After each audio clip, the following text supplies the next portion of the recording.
तो finally UP triple S C junior assistant 5512 की जो डीबी डेट है वो आ चुकी है। और मैंने अभी क्या किया है कि कल ही एक जो व्हाट्सएप ग्रुप बना दिया है जहां पर केवल डी वाले बच्चे जिनका डीवी में नाम आया है वही लोग उसको आप ज्वाइन कर लीजिएगा। वहां पर बहुत सारे आपके डाउट्स क्लियर कर दिए जाएंगे। उसका लिंक डिस्क्रिप्शन में मिल जाएगा व्हाट्सएप ग्रुप का। एक्चुअली क्या है ना कि टेलीग्राम पर या यूट्यूब पर हम कभी ज़्यादा एक्टिव रह नहीं पाते, तो वहाँ पर आपके मैसेजेस नहीं पढ़ पाते हैं। तो आपके जो भी डाउट हो, जो भी चाहे एफिडेविट से रिलेटेड आपके डाउट्स हों या फिर जो आपके पोस्ट प्रेफरेंस कौन कौन सी रखनी चाहिए, इस तरह के डाउट्स हों, तो उसके लिए आप हमारे जो व्हाट्सएप ग्रुप है उसको मैंने लिंक में दे दिया है, वहाँ से आप ज्वाइन कर सकते हैं। अब बात करते हैं हम लोग कि आपके जो 5512 का डीवी आई है तो उसमें कौन कौन सी आपको प्रेफरेंस भरनी पड़ेंगी, इसके बारे में डिस्कस करेंगे हम। आपके जो डॉक्यूमेंट्स हैं वो कौन कौन से लगेंगे और उसके साथ में जो भी थोड़ी बहुत आपके डाउट्स होंगे उसके बारे में बताते हैं। सबसे पहली बात ये कि आप लोग निश्चिंत रहें इस बात को लेकर कि जो स्पोर्ट कोटे की वैकेंसीज में कुछ आपने देखा होगा कि जो बच्चे टाइपिंग में डिस्क्वालीफाई हो गए थे लेकिन वो स्पोर्ट कोटे के थे, लेकिन उनको भी डीबी के लिए बुलाया गया। तो इसको आपकी जो कट ऑफ है उस पर कोई फर्क नहीं पड़ेगा, किसी तरह की कोई भी दिक्कत नहीं आने वाली, क्योंकि ये एक स्पेशल एलिजिबिलिटी होती है।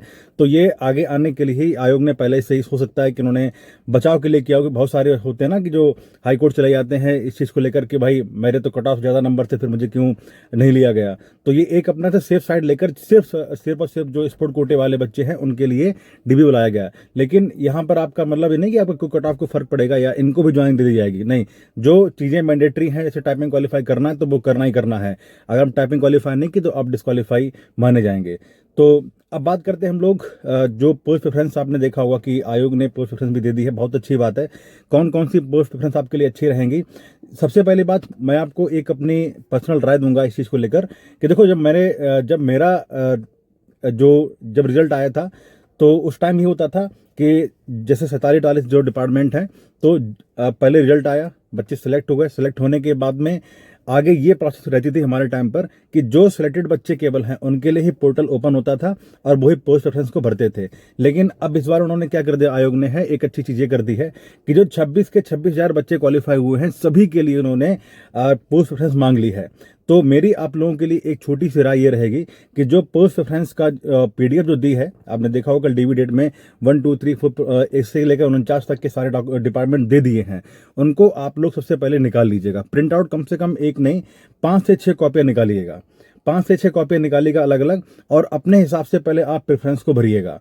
फिर जो आपके डिपार्टमेंट में या आपके आस पड़ोस में आपके कोई भाई जो अच्छे डिपार्टमेंट में कहीं पर हो या जिनको विभागों के बारे में अच्छी जानकारी हो, तो आप उनके पास एक दिन जाकर बैठिए और आप उनसे पूछिए कि भैया मेरे इतने नंबर पर्टिकुलर हैं और मुझे डिपार्टमेंट कैसे कैसे रखना चाहिए। देखिए, सिंपल सी बात यह है कि जो अदर चैनल्स यूट्यूब पर हैं तो वो आपको बता ही दिया उन्होंने है कि जिनके 60 नंबर हैं वो सेफ है, उनको हो जाएगा, जिनके 55 नंबर हैं वो सेफ है, उनका हो जाएगा।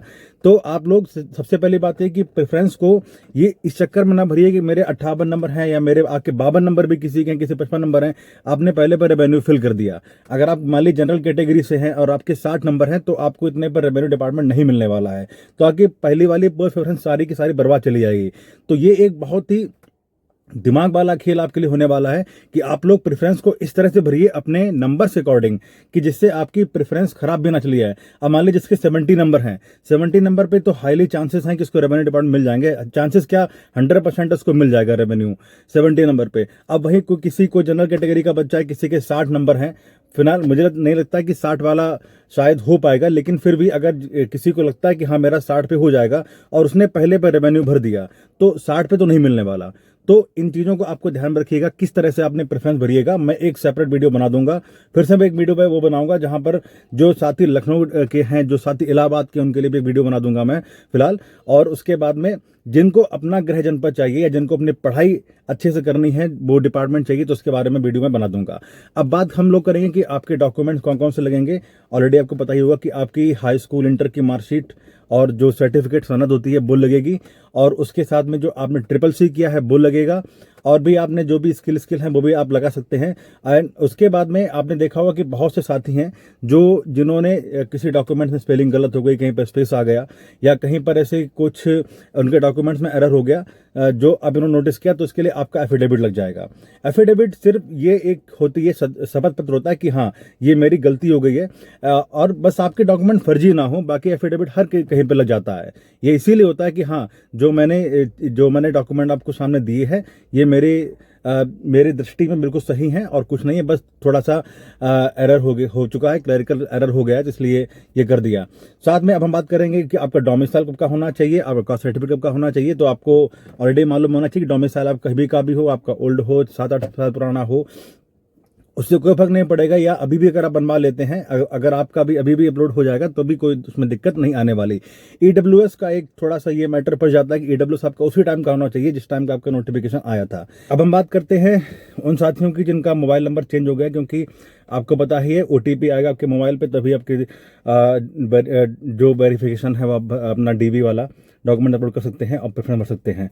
तो इसके लिए आपके पास में कोई चिंता वाली बात नहीं है, आपकी ईमेल आईडी पर आपका ओटीपी आ जाएगा। इन केस अगर आपका जो डीवी के लिए जो मोबाइल है और ईमेल आईडी है दोनों ही आपने चेंज कर दी हैं, तब भी कोई दिक्कत नहीं आने वाली, आपके सामने है। आप लोग एक बार आयोग के लिए मेल कर दीजिएगा, अपनी एप्लीकेशन लिखकर, वहाँ चेंज हो जाएगा।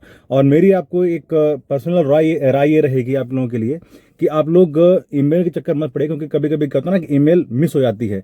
तो आप सीधे आयोग जाकर किसी न दिन का टाइम निकाल लीजिएगा, जल्दी ही 1-2-3 दिन में आप टाइम निकाल लीजिएगा, सीधे आयोग जाकर आप अपना लेटर रिसीव करा दीजिए कि मेरा रजिस्ट्रेशन नंबर ये है, मेरा रोल नंबर कनिष्ठ का ये है, और पापा का नाम अपना, और पापा का नाम, अपना नाम, और जो आपका डीओबी है जिससे आयोग है वो सारी आपकी डिटेल निकाल सके। इसको एप्लीकेशन में लिखने के बाद में आपने जो करंट में मोबाइल नंबर जो चल रहा है वो और ईमेल आईडी वो लिखकर आप रिसीव करवा दीजिए, वो ज़्यादा बेटर रहेगा।